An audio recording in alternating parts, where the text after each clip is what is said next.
Bem-vindo ao Latincast. Já faz muito tempo, muitos sonhos, muito planejamento para nós chegarmos aqui hoje. Estamos com o nosso primeiro convidado ao vivo aqui no Latincast. E antes de a gente fazer qualquer apresentação, eu sei que você que está seguindo, está vendo, você vai curtir muito, porque o conteúdo que estamos trazendo para você é algo que vai realmente trazer muita informação, muita curiosidade. Compartilha. Se você tiver a oportunidade, vai lá, curte o nosso canal e você também pode compartilhar. Convidar o teu amigo, a tua vizinha, convidar aquela pessoa que vai precisar ficar ligadinho nesse podcast que começa nesse momento. Hoje nós vamos falar sobre um tema muito atual: imigração. Como e quais os processos, quais os caminhos que você que está aí no Brasil e gostaria de migrar ou imigrar para os Estados Unidos que você deveria seguir. Temos um convidado super especial e estamos super felizes por essa pessoa estar aqui. Eu vou deixar e convidar a minha amiga Tani que faça essa apresentação e você vai ficar surpreso. Bom, para falar sobre imigração com a gente hoje, eu tenho a honra de apresentar o nosso primeiro convidado aqui do Latincast. Ele é de Brasília, chegou aqui nos Estados Unidos em 2014, junto com a sua esposa, a Lilian, com quem ele é casado há 20 anos, e com seus filhos, a Júlia e o Josué. Ele é bacharel em Teologia e Administração de Empresas, fez mestrado em Relações Internacionais com especialização em Resolução de Conflitos, tem uma vasta experiência em ensino bíblico para multiculturas com alunos em mais de 40 países. É ministro e líder de louvor há mais de 20 anos, atua como voluntário em vários projetos musicais e de tradução. Desde o Brasil, trabalha no governo americano e veio para cá também para viver o seu ministério em tempo integral. A gente vai falar sobre isso também. E hoje, ele vive o seu grande sonho americano já documentado. Que honra ter você aqui. Seja muito bem-vindo ao Latincast. Prazer é meu. Gui Nóbrega. Muito obrigado, gente. Prazer estar aqui com vocês. Por esse convite de ser o primeiro, né? Muito obrigado. Estamos felizes com a sua presença. Obrigado. Eu também estou feliz de estar aqui. Cara, é muito bom poder compartilhar com você. E, na verdade, esse podcast é uma idealização de um sonho que já vem acontecendo há muito tempo. Que você que nos acompanhou no episódio anterior, você descobriu como tudo aconteceu. Se você não teve essa oportunidade ainda, vai lá, visita, vê o episódio anterior e você vai saber exatamente o que é o Latincast, como começou, quem faz parte, qual é o nosso objetivo, mas sem muita delonga. Gui, como a Tani falou, ela fez uma apresentação fantástica. Que eu fiquei de boca aberta aqui. Eu com também. relação... Para fazer jus ao convidado. Com certeza. Não é mesmo? Com certeza. Agora a pergunta que todo mundo quer saber. Que nome é esse Gui Nóbrega? Conta essa história pra gente. Eu quero ouvir, eu tô curiosa. A gente estava conversando aqui antes de começar, né? Uhum. Essa questão da gente morar nos Estados Unidos com o nome brasileiro é complicado. Ai, nem me fale. Às vezes complica. E desde o Brasil, minha família, meus amigos, meu apelido sempre foi Gui.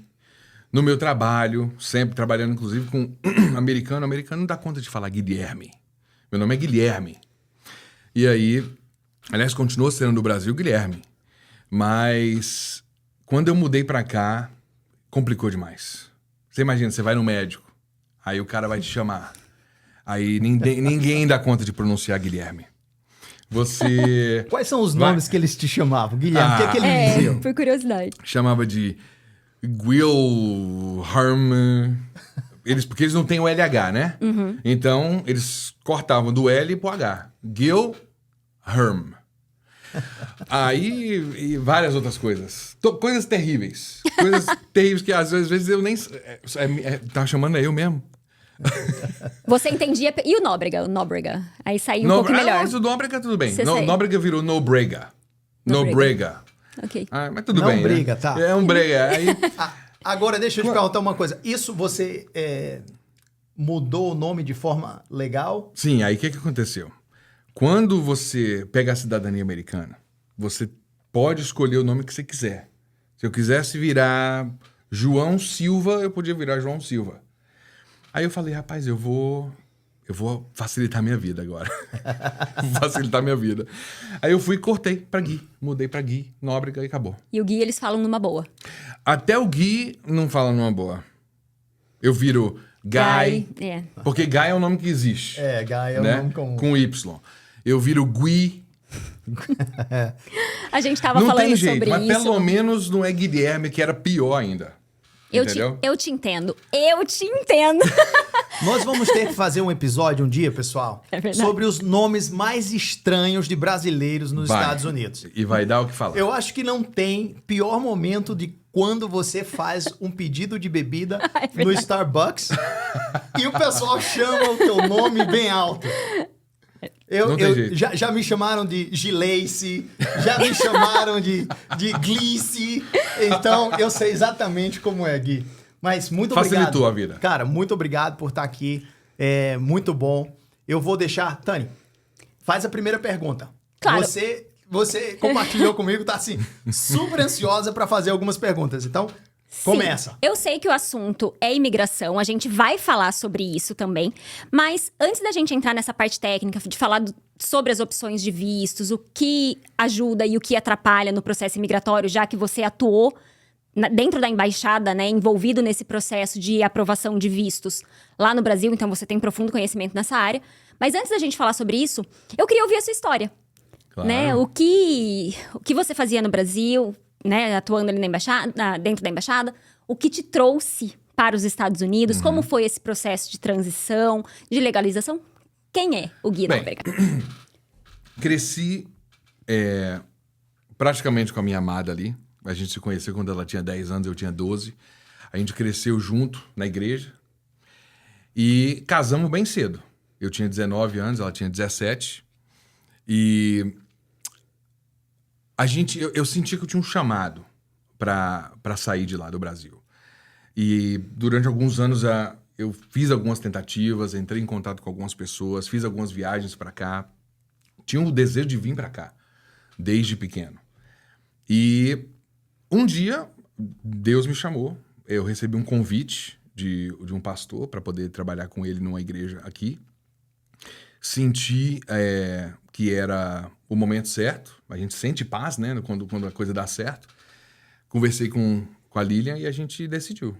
Aí eu deixei tudo por lá. Nós imigramos. E aqui passei por processo imigratório também, como todos nós. Tive um visto religioso com uma igreja. Acabou que depois esse pastor não deu certo com a igreja dele, porque ele não... Acho que a igreja, não me lembro bem, a igreja não ia conseguir, assim, comprovar para a imigração de que eles poderiam contratar outra pessoa. E aí abriu-se uma porta numa igreja americana, lá em New Jersey, e eu trabalhei. Foi a igreja que me documentou. Nós fizemos o processo do visto R1, né, religioso. E aí, o resto é história, aquele procedimento normal de imigração, né? Visto, depois de 3 anos a gente renovou o visto, fizemos a aplicação para o Green Card, aí chegou o Green Card, nós ficamos 5 anos com o Green Card, apliquei para a cidadania, e aí pegamos a cidadania no início do ano passado, 2023. 9 anos. 9 então, anos.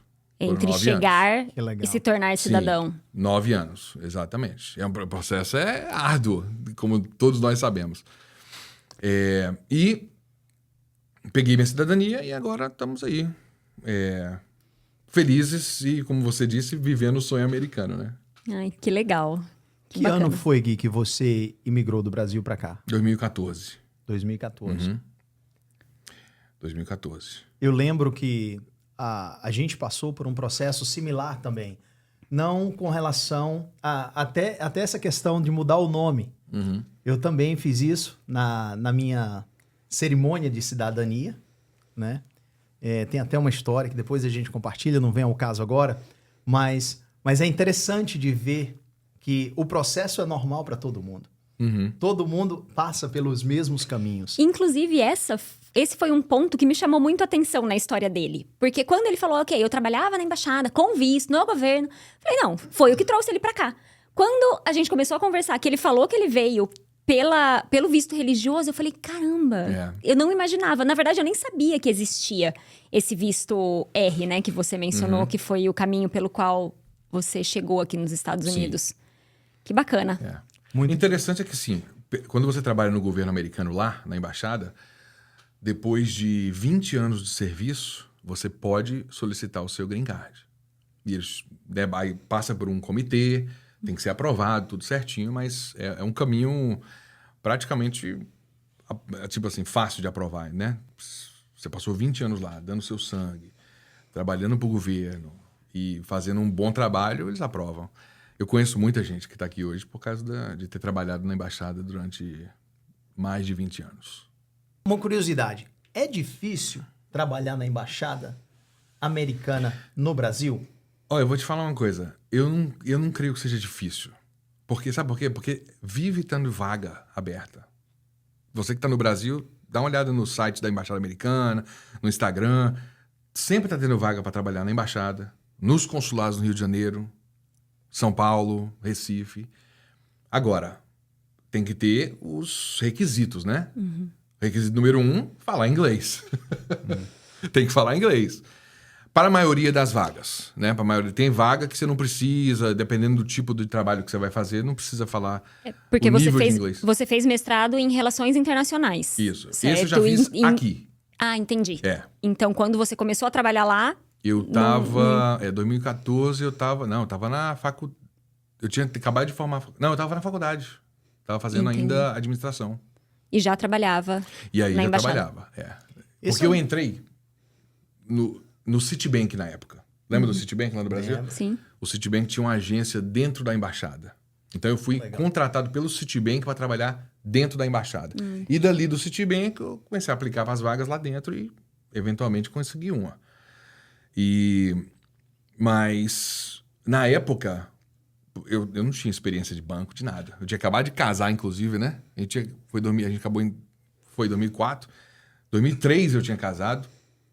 E menino, 19 anos, minha experiência era zero de nada disso. Mas me contrataram porque eu falava inglês. Eles falaram, olha, nós estamos precisando de uma pessoa que não precisa ter experiência com nada. Preciso que fale inglês. Me botaram lá dentro e foi a melhor coisa que já aconteceu comigo. E você acha que isso é um caminho que o pessoal que está nos seguindo lá do Brasil, o pessoal que tem esse sonho americano, seja trabalhar para o governo americano, trabalhar para a embaixada, ou eventualmente vir morar nos Estados Unidos? Sim.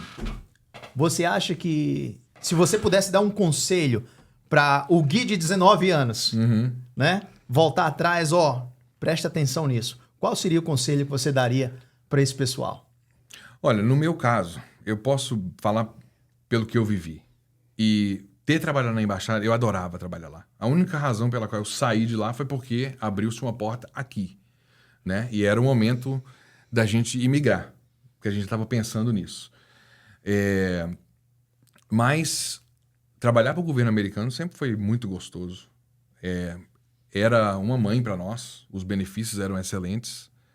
E conforme eu disse, depois de tantos anos de serviço, você tem o direito de fazer esse pedido para poder vir para cá. Nós estamos falando de 20 anos, né? É muito tempo.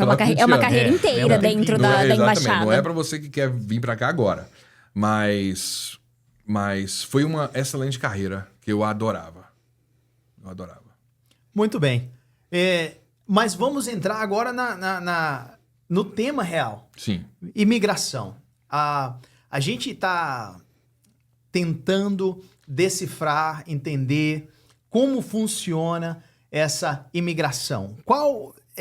O brasileiro, e cada um de nós temos uma história diferente, né? Chegamos aqui de maneiras diferentes, nós passamos por trajetórias diferentes, apesar que o nosso trajeto se convergiu, né? Para hoje estarmos aqui juntos, mas cada um traçou um caminho diferente. E eu queria falar um pouquinho sobre imigração. Sim. Faz uma pergunta. Você tem uma pergunta pronta que eu sei, então pergunta pro Gui. Bom, vamos começar do começo, certo? Toda pessoa que sonha em vir para os Estados Unidos, seja para passear, seja para imigrar, como é o nosso caso, ela precisa passar pelo processo imigratório. Essa é a forma legal de chegar até aqui. Então, queria que a gente batesse um papo aqui, que você explicasse pra gente, de acordo com a sua experiência, quais são os... Eu sei que vistos tem um monte, tem uma infinidade. Então, eu gostaria de fazer uma pergunta, já vou chegar na pergunta já, sobre os principais vistos para brasileiros, começando pelo visto de turismo, que é o mais comum. Sim. E, de acordo com a sua experiência, com tudo que você viu dentro da embaixada, no tempo que você trabalhou lá, o que ajuda, o que atrapalha, o que interfere diretamente para uma pessoa ser aprovada ou negada nesse visto? Como que funciona, afinal? Bem, a primeira coisa que as pessoas têm que entender é o seguinte, que existem dois tipos de classes de... Não classe, mas os vistos são divididos de duas formas. Visto de imigrante e visto de não imigrante. Os vistos de não imigrante são vistos para viagens temporárias. Não são vistos para você vir morar aqui. Por exemplo, visto de turista, visto de estudante, visto de trabalho, visto até o religioso. São vistos temporários. E tem os vistos de imigrante. São vistos que vão te dar o green card, finalmente, para você imigrar para cá. E esses, inclusive, são feitos no consulado do Rio de Janeiro. Né? Brasília, São Paulo, os outros consulados não fazem vistos de imigrante. Os vistos mais comuns que você vê no Brasil, de não imigrante, visto de turista, claro que é 9%, talvez. E para Disney, inclusive... Destino número 1. Destino número 1. Disney. Inclusive, teve uma época, eu lembro que quando eu trabalhava lá, nós recebemos uma visita dos executivos da Disney, tipo assim, os diretores, presidentes da Disney, foram lá em Brasília premiar a sessão de vistos lá com um troféu pelo tanto de vistos que a gente tinha feito e, tipo assim, por ajudar o business da Disney, né? Dar tanto dinheiro para eles igual os brasileiros dão. Porque você vai na Disney, o que mais você escuta é português. E, na época, eu não sei hoje, mas na época, o Brasil era o país número 1 que mandava gente para Disney. Países que precisam de visto, né? No caso, por exemplo, o país número 1, se eu não me engano, era a Inglaterra. Mas a Inglaterra não precisa de visto. Mas dos que precisavam de visto para vir para Disney, o Brasil era o número 1. E aí a Disney foi lá e fez uma festinha, né? Mas então, você falou que é o destino número 1. E realmente é. Mais de 50% de visto de visto de turista aprovado na minha época eram para viajar para Disney. Então... Você sabe que eu morava em Miami no ano de 98. E eu nunca vi na Flórida um lugar com tantos brasileiros. Eu lembro que haviam excursões e excursões, ônibus e ônibus de excursões que sempre faziam Miami, Orlando, para ir para Disney. Eu não duvido de jeito nenhum que a Disney é demais. É mantida, eu não vou dizer mantida, mas ela é bem sustentada com dinheiro brasileiro. Com certeza absoluta. E isso se refletiu no número de vistos aprovados para viajantes para a Disney. Isso naquela época. E que interessante. Isso há 10 anos atrás, mais de 10 anos atrás. E eles foram na embaixada, premiar a embaixada. Foi. Por causa dos... Premiar, assim, dar um troféuzinho de muito obrigado pelo seu trabalho. Que legal, que legal. Eu ainda me lembro do troféuzinho, era um Mickey e tal. Não, a título de curiosidade, eu dei um Google aqui e conquista histórica. Mais de 1,125 milhão de vistos americanos aprovados para brasileiro em 2023. No último ano. Já pensou? Uau. É muita Agora gente. Agora você pensa, todo esse povo, assim, lógico, aí tem renovações de visto, tem crianças abaixo de 14 anos, a idosa acima de, eu não sei qual que é a idade, eu aqui não precisa fazer mais entrevista, mas a grande maioria aí teve que ir participar de uma entrevista. Teve que passar o sufoco das perguntas, da fila, da espera, do nervosismo. Vamos falar Quantos então... milhões? Tantos milhões. 1,125 É milhões. muita gente. É muita gente. Movimenta muito a economia, né? Movimenta. Não vão derrubar nunca esse visto pra gente. Você sabe que E é caro. a população de Charleston não chega... Da grande Charleston, da Charleston metropolitana, não chega a 1 milhão de pessoas. É muita gente. É muita É gente. muita gente. Mas vamos lá, falando sobre o visto. Vamos falar sobre o visto de turismo, então. Sim. Que antes da gente começar a gravação, você inclusive comentou uma coisa que eu não sabia, e talvez muita gente não saiba, é que o visto de turismo, ele está automaticamente associado ao visto de negócios, ao visto Isso. B. É isso, né? Você Isso. aplica pro B2 e ganha o B1, E ganha o ganha o B1 B1 de brinde. Isso. Na época que eu trabalhava lá, foi que houve essa mudança. Né? Quando você aplicava para o visto de turismo, você recebia o turismo. E se você quisesse o de negócio, você tinha que pagar uma taxa extra de $60 para poder adicionar o B1, que é o de negócios, no seu visto B2. E aí acabaram com isso, foi na época, eu não lembro agora que ano que foi, deve ter sido mais ou menos 2009, que eles falaram, e aí varia só por 5 anos o visto de turismo. E aí eles falaram, não, vamos acabar com isso, vamos mudar, e mudaram por reciprocidade, tudo que os Estados Unidos cobram do brasileiro, o Brasil cobra do americano também, né? Tanto a taxa de visto quanto a validade do visto. E aí mudaram para isso, deram 10 anos de visto de turista e deram de brinde o de negócio também. Então hoje, sei lá, um bebezinho recém-nascido que tirar o visto vai tirar um visto de negócio Já pode também. fazer negócios Já nos pode. Estados Unidos. É. Aqui é o país do capitalismo, do dinheiro vivo. Mas não se deixe enganar, a árvore de dólar não é como vocês pensam, como a gente escuta ela Ela falar. não nasce no fundo do quintal, Não, como dizem. não. Esse vai ser um papo para um outro podcast, mas a gente tem que falar sobre isso. A realidade aqui também não é essa. Tem que muita dinheiro, gente... tem. Mas tem que trabalhar. Exatamente, como em qualquer lugar do mundo. Falando sobre os vistos, como a Tânia falou, existem vários, né? A gente falou do B1, B2, que são os mais conhecidos, né? Quais outros vistos você, na sua época trabalhando na embaixada, via mais frequentemente? Tem muito visto de estudante, que é o F1, né? E no caso do dependente do F1, o F2. Tem também um outro visto de estudante chamado M1. O visto M também é um visto de estudante, mas é um visto de estudo vocacional. Então, por exemplo, tem escolas de ministério, né? Escolas cristãs que ensinam evangelismo e tudo. Esses são trabalhos, são ensinos vocacionais, então o visto é o M1. Escolas de culinária, por exemplo, visto M1. Né? Agora, os vistos acadêmicos, né? Visto ou para a escola de inglês, por exemplo, você tem o F1.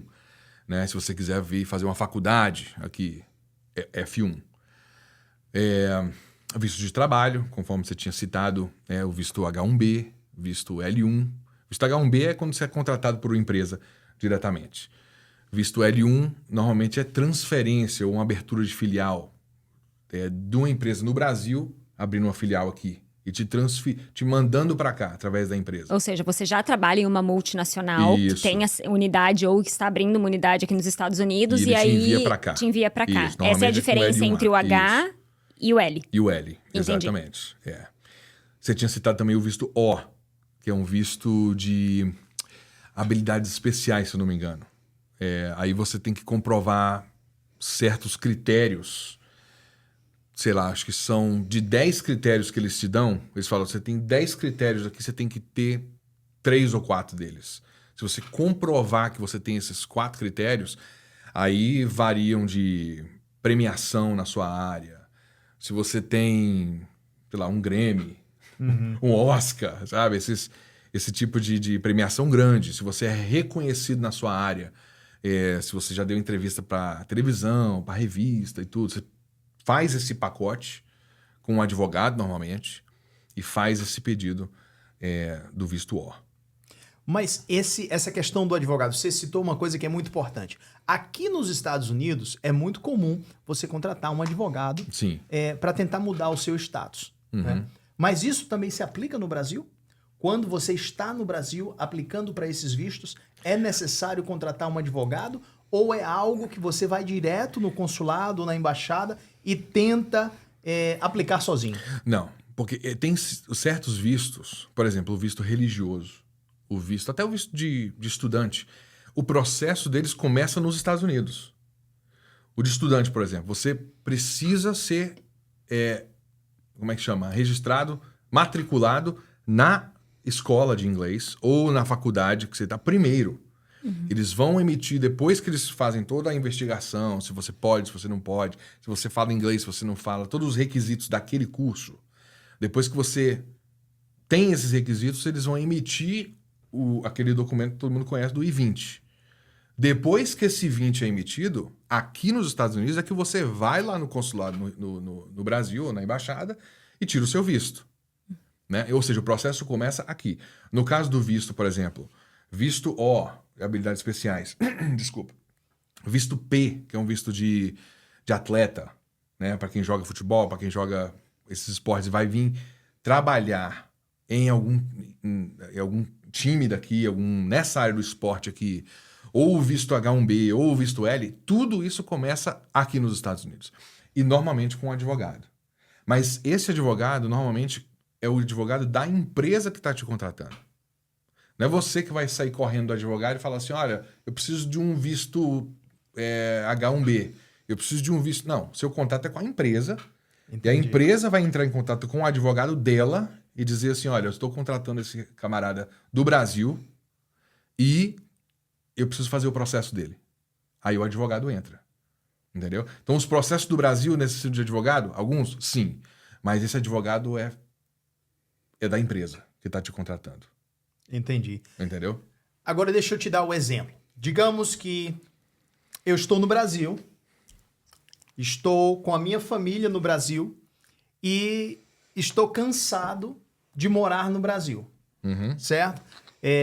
Sou empresário, estou fechando o meu negócio, seja por questão de segurança do país, que o país não me dá uma segurança, não me dá uma estabilidade física ou econômica ou educacional, e eu quero imigrar para os Estados Unidos. O que eu devo fazer? Bem, existem caminhos para você fazer isso, né?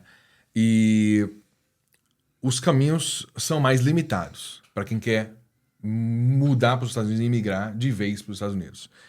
Mas isso tudo parte de um advogado.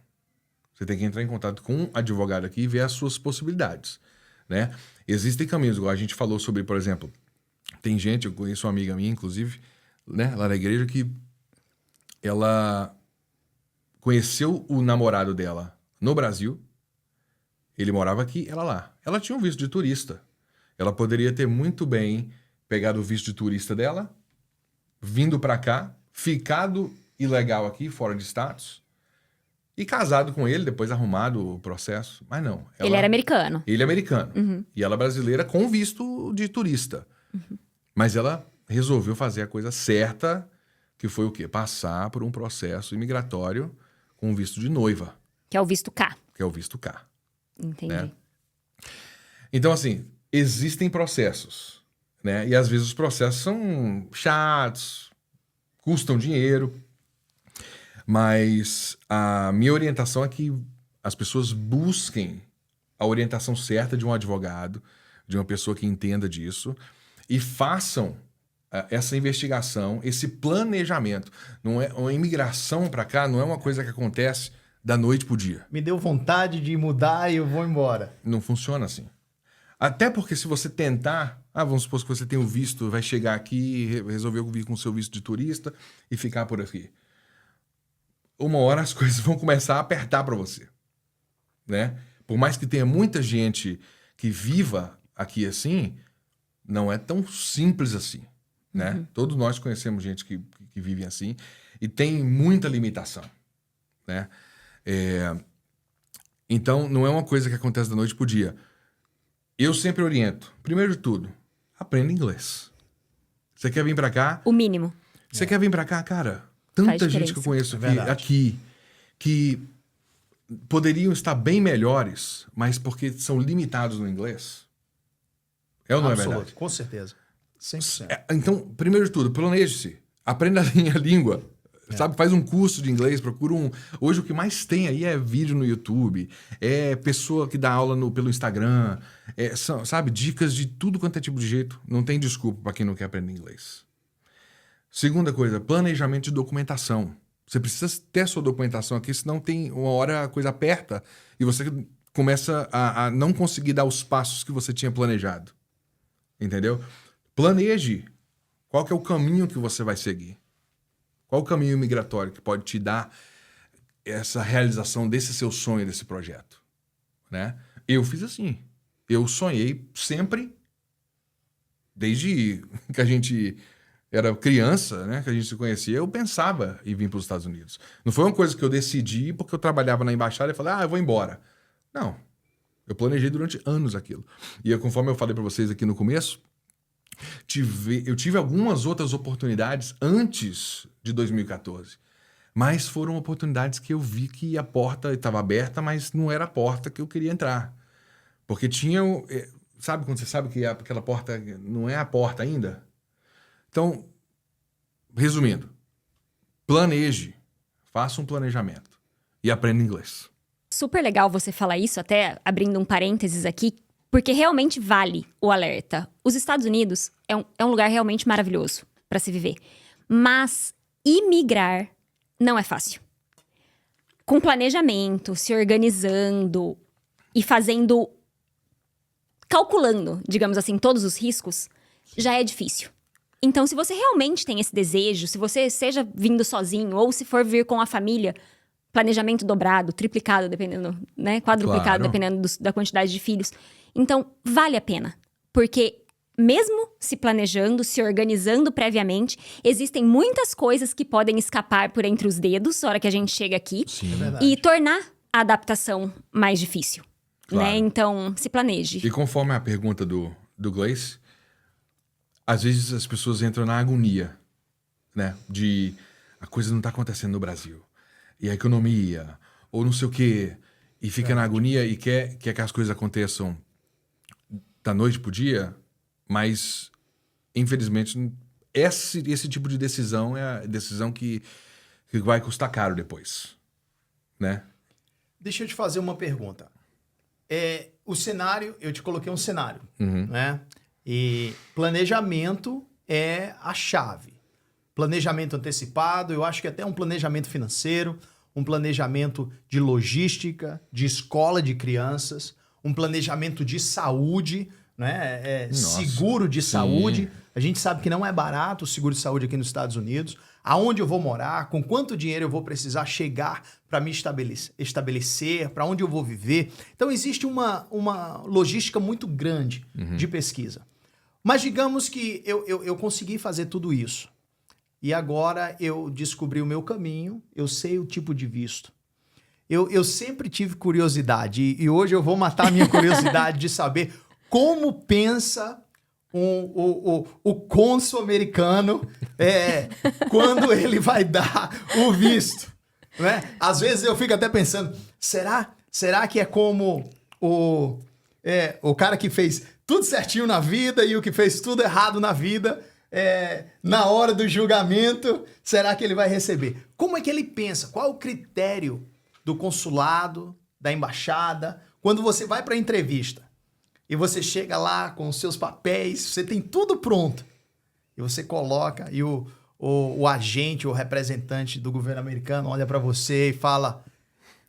Negado! Eu só pra falar, eu nunca passei por isso, mas deve doer muito. Nossa. Né? Eu já escutei muitas pessoas que com lágrimas nos olhos falam e contam a história. Eu lembro que, só pra gente seguir o raciocínio, a minha mãe, ela teve o visto negado 5 vezes. Ai, Jesus. Foram anos de sofrimento. Pra ela poder... E eu já era cidadão americano. Já estava casado, já vivia aqui nos Estados Unidos e ela queria vir nos visitar. E 5 vezes foram negados. Foi muito frustrante. Então, explica, Compartilha com a gente esse mundo por trás dos bastidores. Como funciona? Tenta decifrar pra gente, né? Contar pra gente o que passa na cabeça do cônsul que vai tomar essa decisão. E não é difícil você entender o que acontece. É triste, muitas vezes é triste, né? E eu já vi milhares de pessoas sendo aprovadas e centenas sendo negadas. Por incrível que pareça, a porcentagem da negativa é muito pequena. Sério? Hoje, na verdade, deve estar na faixa aí de menos de 10%. Mas na minha época era 5%. Uau. Mas quando você vê uma pessoa sendo negada, ou quando a sua mãe é negada 5 vezes, você acha que todo mundo é negado, né? É. Mas na verdade é muito pouco. No Brasil, a maioria das pessoas são aprovadas. A grande maioria. Falando do visto de turismo, o que interfere diretamente nessa decisão? Porque o Então, visto de turismo é o mais comum é o na mais aplicação. comum. Então Mais vamos comum. falar dele, porque os outros que acontece? têm mais especificações. Quando o cônsul, ele é treinado para isso. Ele vem preparado daqui dos Estados Unidos. Ele é treinado aqui. Ele é treinado no Brasil. E quando ele está ali naquela janela, tomando as decisões, né, a respeito do futuro da pessoa que está na frente dele, o que ele está buscando? Ele tem que se sentir confortável de que os seus vínculos com o Brasil são maiores do que os seus vínculos com os Estados Unidos. Ou seja, você tem que mostrar para o cônsul, não através de tentar inventar história, nem nada. A verdade que você tem que contar da sua vida para ele é que eu sou uma pessoa assim assado, sou casado ou solteiro, essa é a minha vida, esse é o meu tipo de trabalho, esse é o meu estudo, sei lá. E esse cônsul vai olhar para essa situação sua e vai fazer um equilíbrio, colocar na balança e ver. Essa pessoa é uma pessoa que eu acredito que ela vai voltar para o Brasil depois de passar, sei lá, uma semana na Disney. Entendeu?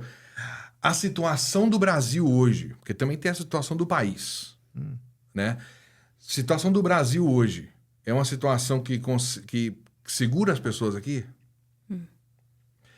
Entendeu? O nível de, por exemplo, de imigração que está tendo do brasileiro para os Estados Unidos de forma ilegal. Como é que está esse nível? Quantos brasileiros ilegais existem dentro dos Estados Unidos hoje?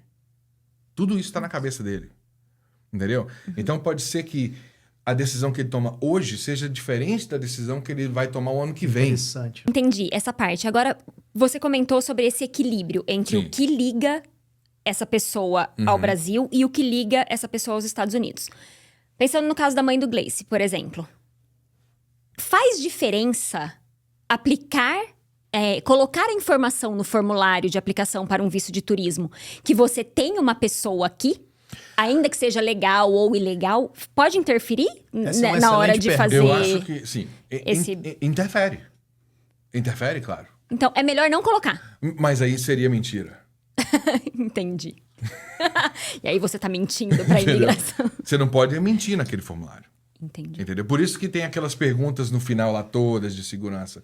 Perguntas óbvias, mas que você pergunta assim, quem é que vai colocar sim numa pergunta dessa aqui? Pergunta de, você é participante de alguma... Facção De alguma criminosa. facção, de um grupo terrorista, não sei o quê. Quem é que vai colocar sim ali? Entendeu? Mas aquilo ali é para te dar a responsabilidade de falar a verdade. Não só naquelas perguntas, mas no resto do formulário inteiro. Porque se você não faz isso, você tá... Eles chamam de misrepresenting. Como é que é? Tipo assim, Falta de representatividade. Você não representa corretamente. corretamente. Tá. Você está representando a verdade. Você tá, Exato. não está representando a verdade dentro do formulário. Ok, mas esse é um ponto. Como que isso afeta?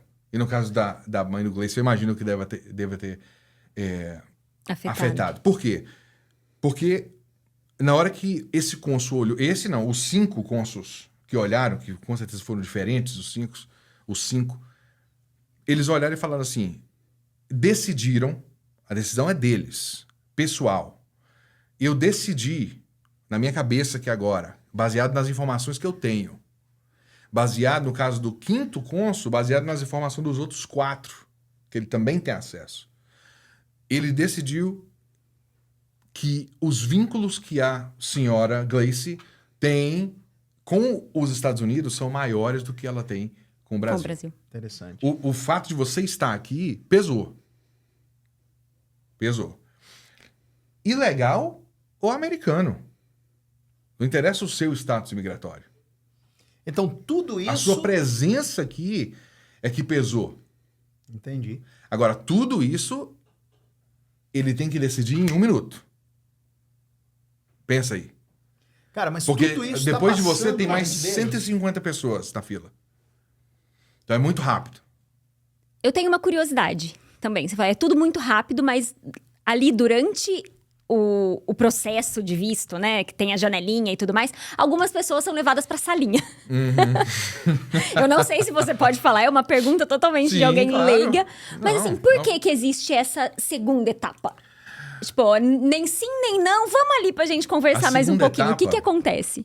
A segunda etapa, às vezes, acontece porque todos os dias tem gente com documentação falsificada. Apresentando, sei lá, um contra-cheque falsificado, ou um imposto de renda, ou um extrato bancário. A pessoa compra esses documentos, né? E a embaixada ela tem uma equipe de verificação dessa fraude. E essa equipe, às vezes, se for uma coisa, normalmente uma coisa óbvia, ou uma coisa que, uma coisa que chama a atenção do cônsul, ou até do pessoal que verifica a documentação antes de chegar no cônsul, ele pode resolver te fazer, ok, vamos passar a linha ali, vamos fazer uma segunda entrevista. Aí essa entrevista não pode ser feita pelo cônsul, pode ser feita pela outra equipe, vai depender de cada consulado, né? Mas eles estão de olho. Eles estão de olho. Documentação falsa, mentira. Me responde uma coisa. Você falou sobre cônsul. Eu sempre tive esse entendimento. E assim, a minha experiência com o consulado foi muito pouca. Eu lembro que eu tive uma vez no consulado. Eu era ainda Em Recife? em Recife. Eu era de menor. Você é de onde mesmo? Eu sou de João Pessoa. De João Pessoa. João Pessoa. Então, Recife era a nossa base. E eu lembro que todas as minhas interações com relação a visto foram muito simples. Então, eu tive muita sorte nesse sentido. Me apresentei apenas uma vez, mas eu tinha o F1, que era para vir como estudante. Você sempre está se referindo às pessoas que estão dando aprovação ou negando como cônsul. Eu achei que cada consulado tinha apenas um cônsul. Como isso é um que pouco confuso. funciona essa luta? Isso a título só de educação. Curiosidade. Me Não, educa um pouco nisso. são as funções que tem lá dentro da embaixada, no caso. E os consulados são diferentes também. Certo. No consulado, por exemplo, você tem o cônsul geral, que normalmente é o chefe do consulado inteiro. Certo.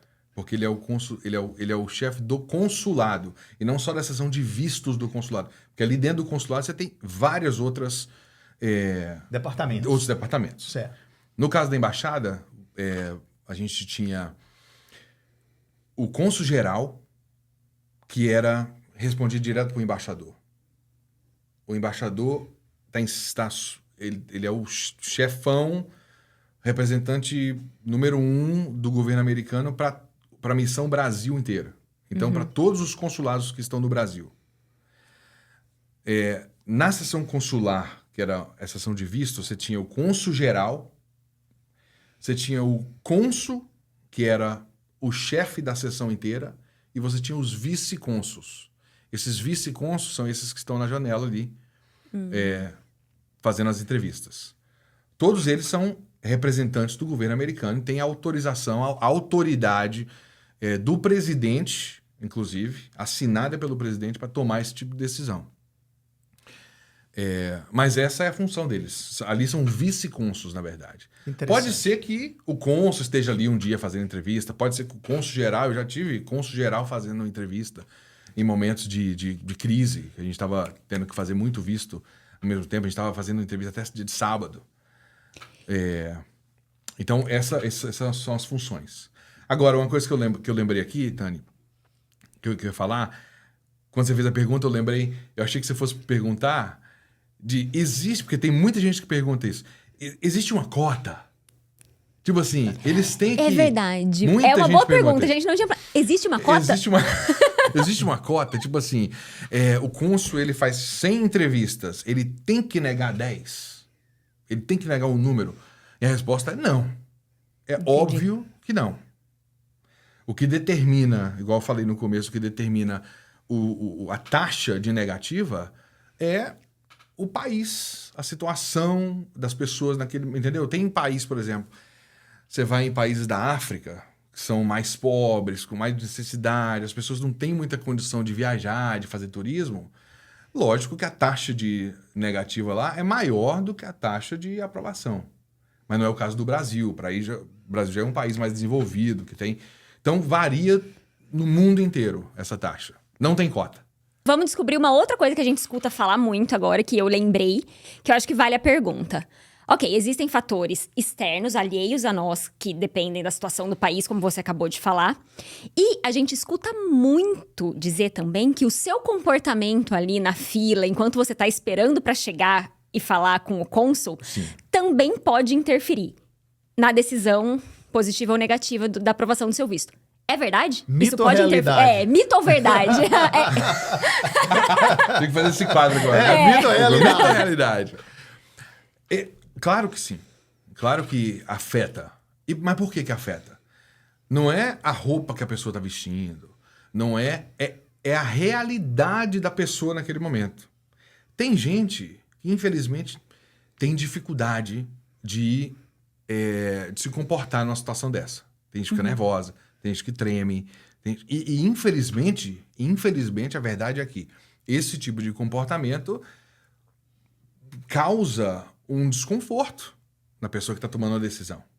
Porque tremedeira, suando, isso aí são sinais de que a pessoa possivelmente, não necessariamente, mas possivelmente está mentindo. Entendi. Entendeu? Ô Gui, você tá me lembrando? Termina o teu pensamento. Não, então o Termina o teu pensamento é esse, assim. Então, a orientação para as pessoas é que as pessoas fiquem calmas e falem a verdade. Porque quando você fala a verdade, você não tem que ter uma boa memória. A verdade é a verdade. A verdade Entendeu? é verdade. Então, o comportamento é esse, é da verdade. Qual que é a verdade que você vai contar ali naquele momento? Entendeu? A pergunta foi essa. Responda a pergunta com verdade. Aí você não vai ficar nervoso. Pode ser que você fique, por causa do momento. Mas vai ser mais difícil. Quem tá mentindo... Eles são treinados Quem pra tá ler também, né? Quem tá mentindo, normalmente dá pra perceber, né? E todos nós temos treinamento pra isso. E é interessante, assim, o fato de estar mentindo e do comportamento. Eu já ouvi falar muito que, por estar aqui nos Estados Unidos há muito tempo também, que sempre em treinamento do governo, ele tem o que se chama do cross-check, que são 2 tipos de verificação da mesma coisa.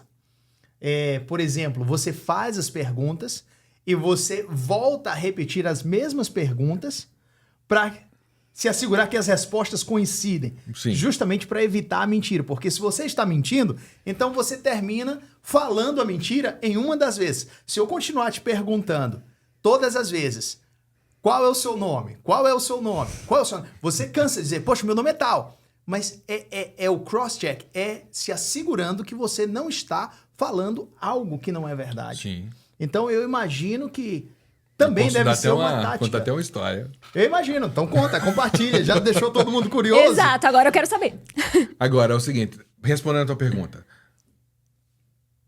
Eu nunca, na minha época, não tinha nada de negócio de cross-check, não tinha esse tipo de tática, não era clara. Se eles estavam usando esse tipo de tática, não era uma coisa óbvia. Mas eu também não duvido que possa existir, entendeu? Não é uma coisa ilegal e nem imoral. Correto. Fazer correto. isso, né? Então, se não é imoral, pode ser parte do comportamento deles no momento da entrevista, tá? Mas eu não posso confirmar, não sei. história é o seguinte, e não foi na embaixada, foi numa das vezes que eu tava entrando aqui nos Estados Unidos, a turismo, lá naquele agente de imigração, né, que todos nós conhecemos lá do CBP. Você desce do avião, aí você fica nervoso, você tá naquela fila lá e tal. E eu não tava nervoso nem nada, inclusive era na época que eu trabalhava na embaixada e não tinha problema nenhum. Eu tava viajando com a Lilian e a gente tava entrando aqui em Atlanta. O cara pegou meu passaporte, abriu e contei pro Robson. Não foi? Contei pra você, né? Aí ele olhou, tinha um carimbo das Bahamas, que eu tinha feito uma viagem pra lá. Aí ele falou assim, você já foi pras Bahamas? Mas sério, não tô rindo aqui agora porque foi engraçado. O cara olhou, você já foi pras Bahamas? Falei, já. O que você foi fazer lá? Eu fui num seminário de liderança cristão. Você é cristão? Sou. Aí, ok. Passou pra próxima coisa, não sei o quê, fez outra pergunta, digital, não sei o quê. Aí daqui a pouco voltou e fez a mesma pergunta. Olhou para o meu passaporte de novo e falou assim, você já foi nas Bahamas? Aí eu falei, já. Aí ele, o que você foi fazer lá? Aí eu falei, fui num seminário de liderança cristão. Tipo assim, eu respondi tipo assim, eu acabei de falar, né? Você é cristão? Sou. Ok, aí perguntou pra onde é que você trabalha? Eu falei, trabalho na Embaixada Americana. Onde é que você trabalha? Trabalho no governo brasileiro, que era onde ela trabalhava. Ok, faz digital, não sei o quê, foto, olha pra cá e tal. Você já foi pras Bahamas? Terceira vez. Do mesmo jeito, a mesma pergunta. Aí eu ri, né? Aí nessa hora eu não aguentei. Eu abri um sorriso, eu falei, já. Aí ele, o que você foi fazer lá? E ele sério. Ó o cross-checking aí. Mas ele tava sério, ele tava assim, o que você foi fazer lá? Fui no seminário de liderança cristão. Aí ele, você é cristão? Falei, sou. Aí ele, quantos livros de Coríntios tem na Bíblia? Aí eu, 2. Aí eu falei, bati no peito logo, né? E respondi com verdade. Falei, 2. Aí ele, quem escreveu? Eu falei, o apóstolo Paulo. Aí ele, tenha um bom dia. Sério?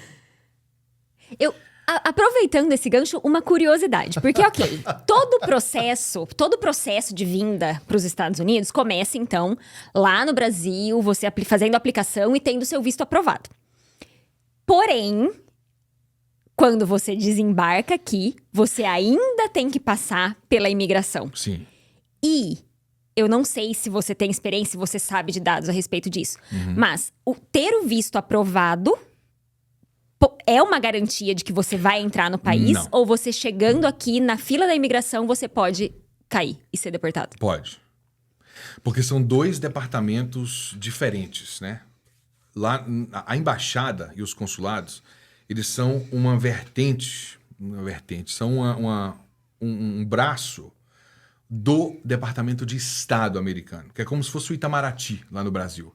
Correto. O Ministério das Relações Exteriores do Brasil, né? O MRE. O MRE é o que é o departamento ali que tem um contato com as embaixadas brasileiras nos outros países. Esse departamento aqui nos Estados Unidos chama-se Departamento de Estado. Às vezes você escuta aí a história o secretário de Estado. Agora a gente está vendo muita coisa de Israel, né? Ele vive lá. O secretário de Estado, Anthony Blinken, estava lá, falou com não sei o quê. Esse cara é o MRE do Brasil. Agora, o Departamento de Imigração aqui nos Estados Unidos, aqui, quando você entra aqui, já não é mais o Departamento de Estado, é o Departamento de Imigração. É o Departamento de Segurança Interna, né? O DHS, o Homeland Security. Esse Homeland Security é um outro departamento. É como se fosse, no Brasil, a Polícia Federal. Não é o MRE mais. Então, o MRE americano, que é o Departamento de Estado, aprova o seu visto. Mas a palavra de quem... O visto é uma autorização dizendo assim, você está apto, foi aqui investigado, nós demos uma autorização para você sair do seu país e ir em direção ao meu. Mas quando você vai entrar no país aqui, quem vai determinar a sua entrada é o Departamento de Imigração, que é o Homeland Security. Então, esse cara pode duvidar de você, ele pode te pegar, ele pode te deportar, ele pode te levar pra salinha. E se você for deportado, neste momento, o seu visto está automaticamente cancelado? Normalmente, sim. Normalmente, sim. Eu não vou dizer, eu não tenho certeza se é obrigatoriamente, mas todos os casos que eu já vi, foi cancelado o visto ali, ele bate um carimbo na hora, risca e coloca, inclusive escreve lá o número da lei pelo qual ele tá te deportando e normalmente também te dá o tempo de punição que você tem, que normalmente é de 5 anos se você for deportado daqui, né, direto do aeroporto. Existem outros tipos de punições, né? Tem de 10 anos, tem de 3, tem de 5. Depende do contexto em que aconteceu a deportação. Do tipo da deportação. Né? E aí, ele pode fazer isso. Acho que a gente tá caminhando aqui pro final desse bate-papo. Se deixar, a gente continua, né? Porque... É fantástico, assim, toda a informação que a gente tá tendo e compartilhando. O tempo vai embora muito rápido. Exato, a gente poderia ficar aqui muito tempo, mas a gente precisa encerrar esse primeiro episódio com um convidado aqui na nossa mesa. Porém, a gente vai ter o Gui aqui de novo com a gente para o próximo episódio, porque hoje nós falamos sobre os vistos para brasileiros, né? As opções, enfim, vocês acompanharam aqui. Porém, a gente quer trazer para vocês também informações sobre brasileiros que já estão aqui na América, porém que estão fora de status. Mas isso é um bate-papo para o próximo episódio. Você que nos segue, Latincast, muito obrigado por ter estado conosco. Obrigado, Gui, Prazer. por ter feito parte desse episódio inédito. Obrigado. Uma grande honra, muito prazer. Você foi fundamental, Tani. Obrigada. Muito bom ter você conosco. Então não esqueça de nos seguir no Instagram, @Latincast. Você também apertar o nosso sininho lá no YouTube. Nos siga, compartilhe conosco.